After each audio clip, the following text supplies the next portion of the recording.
அதே போல் வந்து பார்த்திங்கன்னா திருவாரூர் தியாகராஜர் இருக்கார் இல்லையா, வருஷம் அந்த கீர்த்தனைகள் நடக்கும் அங்கே. திருவாரூரில் ரொம்ப ஃபேமஸ்ஸு.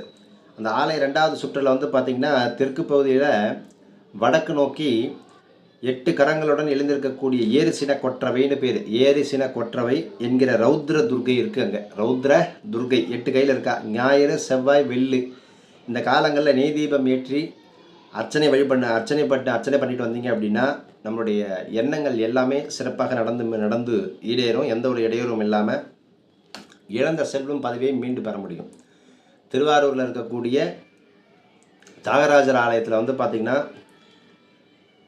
2வது சுற்றில் தெற்கு பகுதியில் பார்த்திங்கன்னா வடக்கு நோக்கி 8 கை துர்கை இருக்கா. அவளை ஸ்பெஷலாக பிடிச்சிக்கங்க ராகு காலத்தில்.